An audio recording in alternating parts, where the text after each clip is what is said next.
各位观众朋友，大家好，我是星夜。今天我们要跟大家来聊的是来自一位长跑大夜班的资深外送员分享的一个故事。现在满街都是外送员，在看影片的你，或许自己就是其中一个，又或者你常常在深夜点外送宵夜，但你有没有想过，在凌晨3点的深夜里，有些外送员接到的订单，客户可能根本不是人。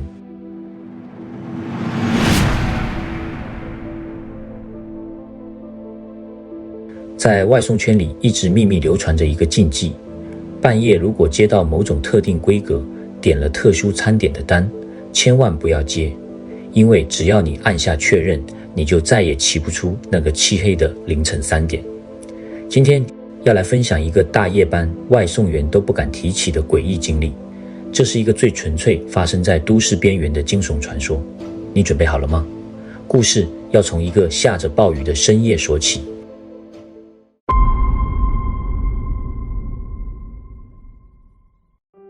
这个故事的主角叫阿豪，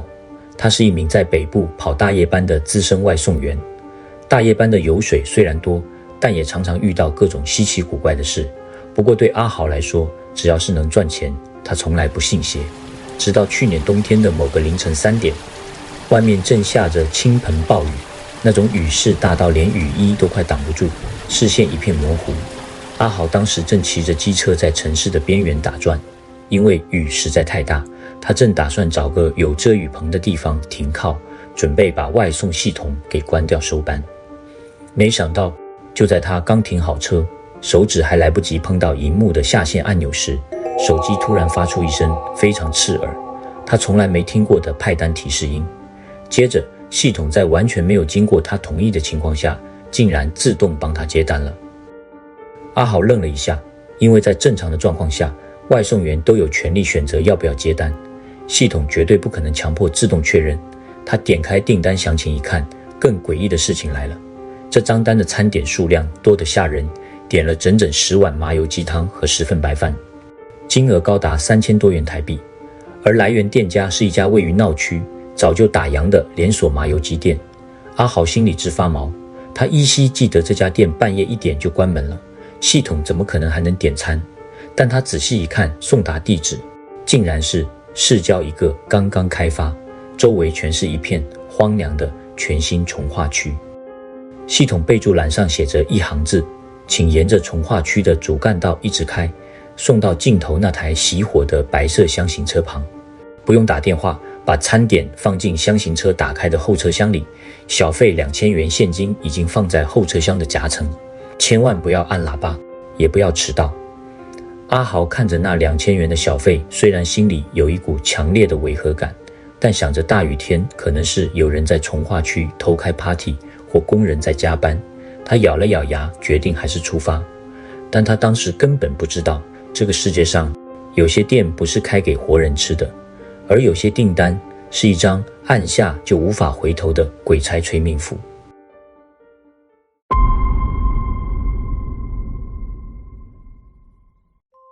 阿豪载着那2大袋沉甸甸散发着滚烫麻油香气的鸡汤，骑着机车冲进了暴雨之中。当他按照系统的导航骑进那个新开发的重划区时，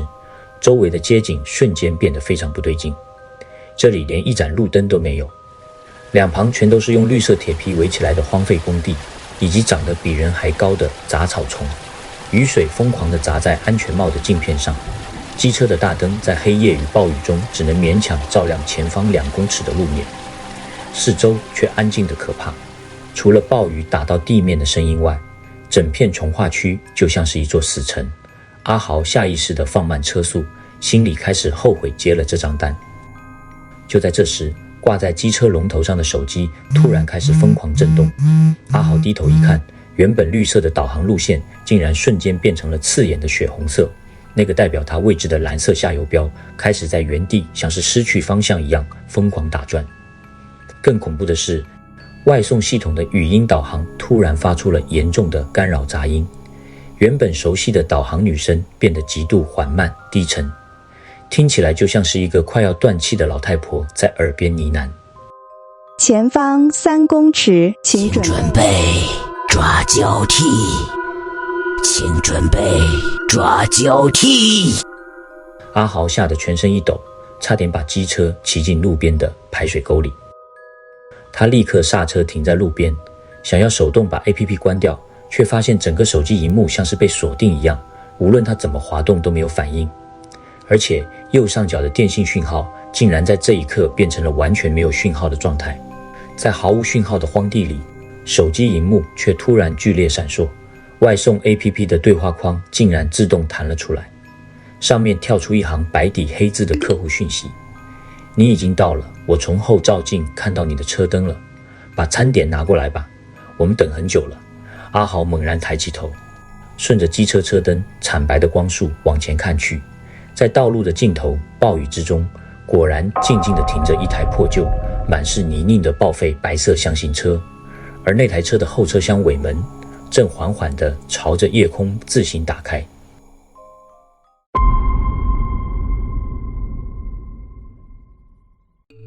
看着那扇在暴雨中自行缓缓升起的后车厢尾门，阿豪的呼吸瞬间冻结了。那台白色箱型车看起来早就被遗弃在这里多年，车窗玻璃全部碎裂，车身布满了铁锈，根本不像是有人会坐在里面的样子。阿豪全身的汗毛瞬间直竖，冷汗混着雨水从额头不断滑落，他的大脑疯狂地警告他立刻转身逃跑，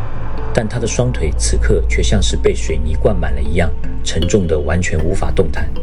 这时手机荧幕再次亮起，对话框又跳出了第二条讯息：我们很饿，快点送过来，小费就在后车厢，赶快过来。阿豪知道自己已经没有退路，在这种没有讯号的荒郊野外，如果直接掉头，天知道会发生什么恐怖的事。他强忍着全身的剧烈颤抖，踢下机车停车侧柱，他全程不敢抬头去看那台车的驾驶座，只能把视线死死锁定在地面上。提起那2大袋变成冰冷的不合常理的麻油鸡汤，一步一步走向那台报废车的后车厢。当他终于走到车尾时，一阵无法形容的刺骨寒气从车厢内部猛然扑面而来，那种冷像是直接走进了停尸间，冻得他连牙齿都在打颤。他低下头准备把餐点放进去，然而他的眼角余光却不由自主地扫到了那台车的中央后照镜。在后照镜的广角画面里，阿豪惊恐地发现，这台早就报废没有座椅的车厢内部，此时此刻竟然密密麻麻地坐满了人。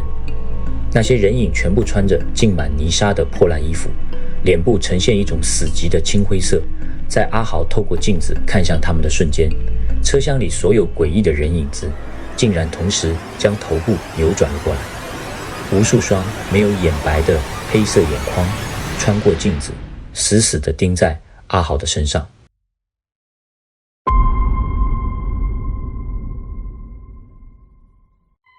阿豪吓得差点当场昏厥过去。就在他准备把餐点扔下逃跑的这一秒，从白色箱型车漆黑的后车厢深处突然传来了一阵极度微弱却又无比清晰的咀嚼声。那种声音听起来就像是有好几张嘴正对着虚空疯狂地咬碎骨头，发出咔啦咔啦的粘稠声响。接着一个极度沙哑，像是喉咙里塞满了泥沙的诡异声音，毫无征兆地在阿豪的耳边伴随着冰冷的吐气声响。餐点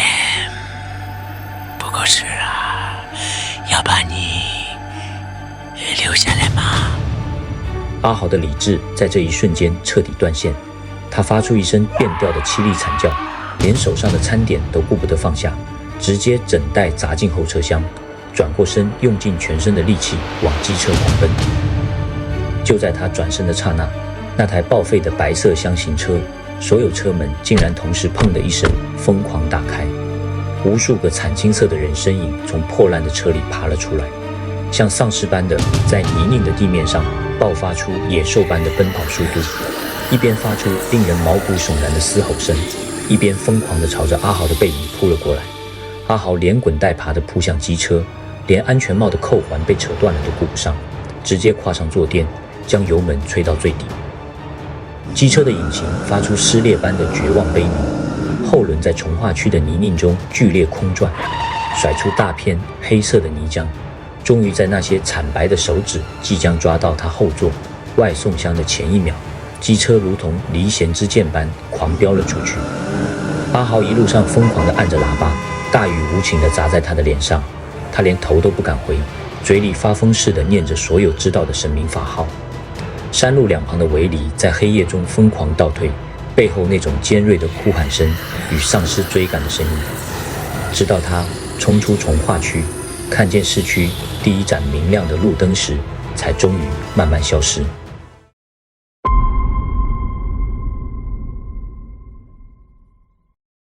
那一晚的恐怖经历让阿豪彻底崩溃，大病一场后便注销了外送账号，将机车贱卖。大约过了1个月，他在整理防水外套时，意外在口袋深处摸到了当晚的外送收据。那张纸被雨水泡得模糊，但当阿豪看清上面的字迹时，全身血液瞬间降至冰点。